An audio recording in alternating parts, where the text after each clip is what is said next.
2023-এর জানুয়ারি মাসে আমি আর আমার বড় মামা আমরা দুজন ইন্ডিয়াতে গেছিলাম ঘুরতে না, আমার মামার চিকিৎসার জন্য। তিনি হচ্ছেন পেশেন্ট আর আমি হচ্ছি তার অ্যাটেন্ডেন্স। তো ইন্ডিয়াতে যাওয়ার আগে আমাদের প্রায় 1 মাসের মতো এম্বাসিতে দৌড়াদৌড়ি করতে হয়েছে। বেশ কয়েকবার আমাদের কয়েক জায়গায় এম্বাসিতে, ব্যাংকে দৌড়াদৌড়ি করতে হয়েছে, সেগুলোর ছবিও শেয়ার করব। তো ঘটনা একদম শুরু থেকে শুরু করি।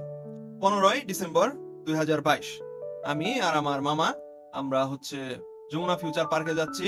সেইখানে ইন্ডিয়ান এম্বাসি প্লাস অনেক ট্যুরিজম, ইন্ডিয়াতে ঘুরতে যাওয়ার জন্য কি কি প্রয়োজন সেগুলো তো আমরা 100% অ্যাকুরেট জানি না, এই জন্য একটা ট্যুরিজমের মধ্যে আমরা ফার্স্টে গেছি, যে কি কি রিকোয়ারমেন্ট আছে সেগুলো আর কি তারা আমাদেরকে আর কি বুঝাই দেবে। তো ফার্স্টের দিন আমরা কাগজপত্র ছবি টবি জানিয়ে গেছি, তাতে কিছুই কাজ হয় নাই অ্যাকচুয়ালি। ফার্স্টের দিন পুরাটাই ফাও। আমি আর আমার মামা যে এই একটা ট্যুরিজমে যে আর কি আলাপ করছি, তারা আমাদেরকে বলছে যে আপনাদের এই ডকুমেন্টস লাগবে, তো এই জন্য আপনারা 2 দিন পরে আবার এই সব ডকুমেন্টস নিয়ে আবার আসেন। তো এই জন্য সেদিন বলতে গেলে কোনো কাজই হয় নাই, জাস্ট খালি এই কি কি নিতে হবে সেটার একটা লিস্ট ধরাই দিছে, ওইটা নিয়ে বাসায় চলে আসছি। এরপর 18ই ডিসেম্বর আমরা মানে আমি আর আমার মামা দরকারি যা যা ডকুমেন্টস আছে সবকিছু নিয়ে তারপর ট্যুরিজমে গেলাম। তারপর ওনারা সেই মোতাবেক একটা সুন্দর করে আর কি ফাইল তৈরি করে দিল, রেডি করে দিল সাবমিট করার জন্য। কিন্তু এত কিছু করতে মানে সারা দিন শেষ হয়ে গেছে একদম। এম্বাসিতে যে সময়টুকু আছে যে এর মধ্যে সাবমিট করতে হবে, সেই সময় পার হয়ে গেছে। তো সেই জন্য আমরা ওই দিন আর সাবমিট করতে পারলাম না। মানে আজকের দিনটাও ফাও গেল। ও সরি, একটা মিস্টেক হয়ে গেছে, এম্বাসি না অ্যাকচুয়ালি ইন্ডিয়ান হাই কমিশন। তো পরের দিন সকালবেলা 19 ডিসেম্বর আমি আর মামা আমরা দুজন একদম ভোরে চলে গেলাম আবার যমুনা ফিউচার পার্কে। এই দিয়ে 3বার একই রাস্তা দিয়ে আমাদের আপ ডাউন করতে করতে আমরা পুরো মুখস্থ করে ফেলছি জায়গাটা। তো সেই দিন সবকিছু ভালো মতোই হইলো, আমাদের কাগজপত্র সাবমিট করলাম আমরা। তো কাগজপত্র সাবমিট করে চলে আসলাম, বললো যে আপনাদের কিছুদিন অপেক্ষা করতে হবে। এরপর 10 দিন কেটে গেল। 10 দিন পর আমার ফোনে মেসেজ আসলো, নাকি কল আসছিল খেয়াল নাই, যে আপনাদের ভিসা হয়ে গেছে, তাড়াতাড়ি গিয়ে আপনাদের পাসপোর্ট তুলে নিয়ে আসেন। তো আমি মামাকে জানাইলাম যে মামা আমাদের তো ভিসা হয়ে গেছে। মামা তখন আর কি দেশে ছিল, ঢাকায় ছিল না। তো আমাকে বলছে মাসার তাড়াতাড়ি গিয়ে তাহলে পাসপোর্ট 2টা কালেক্ট করে ফেলো। তো এইখানেই গ্যাঞ্জামটা বাজছে। সাধারণত পাসপোর্ট ডেলিভারি দেয় হচ্ছে দুপুর 3টার পরে। তো আমাকে মামা বলছে যে তাড়াতাড়ি যায় তুলে নিয়ে আসো। এই জন্য আমাকে সকাল সকাল যাইতে হয়েছে। আমি 1.5 ঘন্টা বাস জার্নি করে গেছি। যাওয়ার পরে শুনি যে পাসপোর্ট ডেলিভারি 3টার সময়। তো এত সকালবেলা আইসা তাহলে তো আমি ধরা খেয়ে গেলাম। এখন পাসপোর্টের জন্য কি আমি এখানে 4 ঘন্টা বোকার মতো বসে থাকবো নাকি? তো এই জন্য পরে তারপর আর কি ফেরত আসছি, বাস জার্নি করে আবার ফেরত আসছি। হাতির ঝিল দিয়ে ফেরত আসার সময় এই গানটা গাইছিলাম। আজো বয়ে চলে পদ্মা মেঘনা হাতির বিলের ধারা। আজো বয়ে চলে পদ্মা মেঘনা হাতির বিলের ধারা।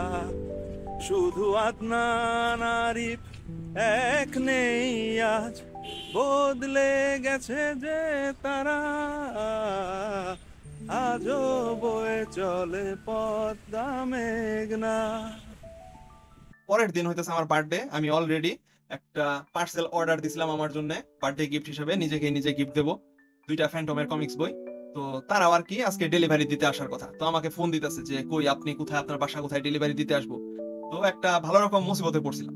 তাড়াতাড়ি করে সে যমুনা ফিউচার পার্ক থেকে এসে তারপর আমি নিজের এরিয়াতে এসে বই 2টা কালেক্ট করছি, কালেক্ট করে বাসায় আসছি।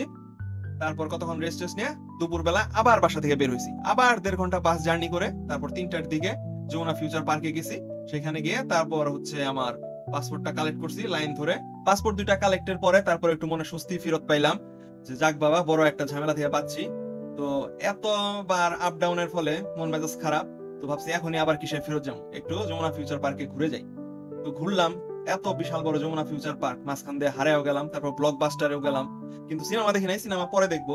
আজকে শুধু ঘুরে টুরে দেখে যাই, যেহেতু যমুনা ফিউচার পার্কে এর আগে এইবারই প্রথম আসছি এই ভিসা করানোর জন্য। এর আগে এত বছর কখনো যমুনা ফিউচার পার্কে আসছিলাম না, তাই একটু যমুনা ফিউচার পার্ক থেকে আজকে ঘুরে টুরে গেলাম। যেহেতু মামা নাই, পরে সেইখান থেকে আসতে আসতে এমন জ্যামে পড়ছি, একদম সন্ধ্যা হয়ে গেছে সেই দিন।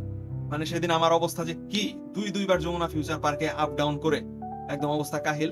তো এই হইলো গিয়া আমাদের ইন্ডিয়ার ভিসা পাওয়ার কাহিনী। ভিসার জন্য যমুনা ফিউচার পার্কে আমাদের 4 দিন 5বার যাইতে হয়েছে। এরপর আসলো 8ই জানুয়ারি 2023। সেদিন আমি গেলাম মতিঝিল। মতিঝিল মেনলি গেছিলাম হচ্ছে আমি আরো কয়েকটা ফ্যান্টমের বই কেনার জন্য একজনের সাথে ফেসবুকে কন্ট্যাক্ট করছিলাম, তো সে আসছিল মতিঝিলে, তো তার কাছ থেকে আর কি কমিক্স বইগুলো কিনলাম। প্লাস এরপর যাব হচ্ছে কমলাপুর রেলওয়ে স্টেশনে, ইন্ডিয়াতে যে যাব আমরা সেটা ট্রেনের টিকিট কিনতে। কিন্তু আনফরচুনেটলি সেদিন টিকিট কিনতে যেয়ে আমি পড়লাম একটা ভেজালে, ওই দিন টিকিট কাটা হইলো না। তো মামাকে বললাম যে মামা আপনাকে আসতে হবে। তো মামা তো শুনে রাগ যে আবার এইটার জন্য আবার কেন আসতে হবে, বলে যে এই টিকিট কাটার জন্য ব্যাংকের থেকে ডলার এন্ডোর্সমেন্ট করে দেখাইতে হবে, তো এই জন্য এখন মামাকে আসতে হবে। সেদিন আর টিকিট কাটতেই পারলাম না। সেদিন অফিস বাঙ্ক করে আমি মতিঝিল গেছিলাম। তো মতিঝিলে অনেকদিন পরে যেহেতু আসছি, এই জন্য আর কি ঘোরাঘুরি করতেছিলাম, বেলো পাথারি এদিক ওদিক ঘুরে ফিরে সবকিছু দেখতেছি, ছবি তুলতেছি, যেহেতু আজকে একটা ছুটির দিন পাইছি। এর মধ্যে আবার রেজা দিছে ফোন। তো আমি যেহেতু কমলাপুর আছি শুনে রেজা আমার সাথে দেখা করতে আসছে কমলাপুরে। তো কমলাপুরে আমরা কিছুক্ষণ সময় টময় কাটাইলাম। তো টিকিট কাটার জন্য যত কিছু ফর্মালিটিস আছে সবকিছু জেনে শুনে গেলাম ভালো মতো করে, যাতে পরের দিন আবার ভেজাল না হয়। তো সেই দিনের মতো খালি হাতেই ফেরত আসলাম। মানে সবকিছু করতে গেলে প্রথমবারে বা একবার চেষ্টাতে কোনো কিছু হইতেছে না, সবকিছু দুইবার করে করতে হইতেছে, এই জিনিসটা বিরক্তিকর। তো এখন আমি মামার আসার জন্য, ঢাকায় আসার জন্য অপেক্ষা করতে লাগলাম। এর 3 দিন পর মামা ঢাকায় আসলো আবার। তারপর মামাকে নিয়ে আমি মতিঝিল গেলাম। মতিঝিল গিয়ে পড়লাম আবার বিপদে। ওই মুহূর্তে ডলার ক্রাইসিস চলতেছে দেশে, তো কোনো ব্যাংকেই আমাদেরকে ডলার দেবে না, যে দেবেই না, মানে সেই রকম একটা ঝামেলায় পড়ে গেলাম। পরে তারপর কয়েক ঘন্টা ঘুরে ফিরে, মানে মতিঝিলে যতগুলা ব্যাংক আছে প্রায় মনে হয় সবগুলাতেই গেছি, কোনোটাতেই কেউ আর কি দেবে না, সবাই খালি ঝুলায় রাখে, এই সমস্যা ওই সমস্যা বলে। পরে তারপর অনেক ঝামেলা করে অনেক কষ্টে তারপর মামা একটা লিঙ্ক জোগাড় করে সেইখান থেকে এবি ব্যাংকের মধ্যে গেলাম। তারপরে সেখানেও সিমুনিমু করে কয়েক ঘন্টা বসায় রেখে লাস্টে ফাইনালি আমাদেরকে $200 এন্ডোর্স করে দিল। তারপর সেদিন মামা ওইখান থেকে মতিঝিল থেকে চলে গেল, আমিও ডলার নিয়ে ফেরত আসলাম। এরপর ফাইনালি 12ই জানুয়ারি আমি ডলার 2টা নিয়ে কমলাপুর রেলওয়ে স্টেশনে গেলাম। তারপর হচ্ছে টিকিট কাটলাম।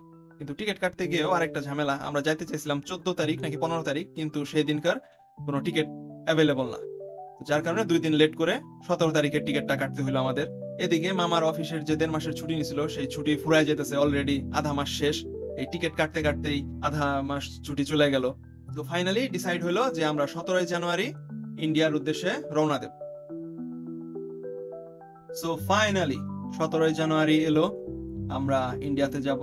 এটা আমার লাইফে ফার্স্ট বিদেশ যাওয়া, এর আগে আমি আজ পর্যন্ত কোনোদিন বিদেশ যাই নাই, এটাই প্রথম, তাও আবার ইন্ডিয়াতে ট্রেনে করে। তো আমাদের ট্রেনের সময় ছিল 8:15-তে, আমরা বাসা থেকে বের হয়েছি 5টার পরপরই বের হয়ে গেছি, একদম ঘুটঘুটে অন্ধকার।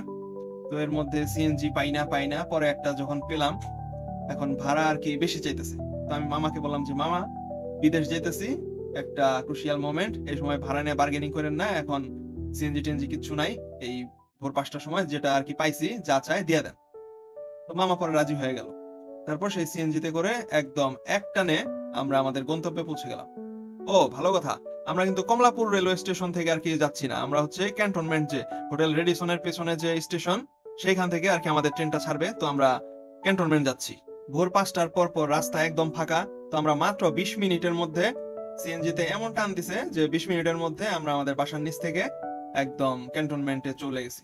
স্টেশনের ভেতর আমাদের প্রায় 1.5 ঘন্টার মতো অপেক্ষা করতে হয়েছে, মানে এত ফর্মালিটিস এত চেকিং এই সব কিছু করতে করতে 1.5 ঘন্টা পার হয়ে গেছে। তো ফাইনালি সকাল 7টার সময় আমরা ইন্ডিয়াগামী ভারতগামী ট্রেনের যে প্ল্যাটফর্মটা, সেই প্ল্যাটফর্মে সকাল 7টার সময় এসে পৌঁছলাম। তো ততক্ষণে দিনের আলো উঠে গেছে, ফকফকা চারপাশ। তো ট্রেন ছাড়তে তো তখন অনেক দেরি। আমি তখন ইচ্ছা মতো প্ল্যাটফর্মে তারপর ট্রেনে ইচ্ছা রকম যত পারছি শুধু ছবি নিছি, অনেক এক্সাইটেড ছিলাম, কারণ এই প্রথম জীবনে বিদেশ যাইতেছি। কেমন যেন একটা নার্ভাস ফিল হচ্ছে আমার, ছোটবেলা থেকেই নার্ভাস লাগলে পেটে কিরকম যেন একটু বদহজম টাইপ হয়, শুধু টয়লেটের বেগ আসে, খাবার হজম হয় না। তো সেই সমস্যাটা আবার ফিল করতেছিলাম। যাই হোক, আনন্দও আছে, থ্রিলও আছে, এক্সাইটমেন্ট সবকিছু মিলেই ওরা অপেক্ষা করতেছিলাম। ট্রেন আর ছাড়ে না, কিসের জন্য দেরি হইতেছে জানি না। ইয়েস, এখন বাজে 8:18, 3 মিনিট লেট করে এই তো ট্রেন ছাড়লো, ট্রেন চলতেছে। দেখা কি যায়, বোঝা যায়, ভিডিও করতেছে।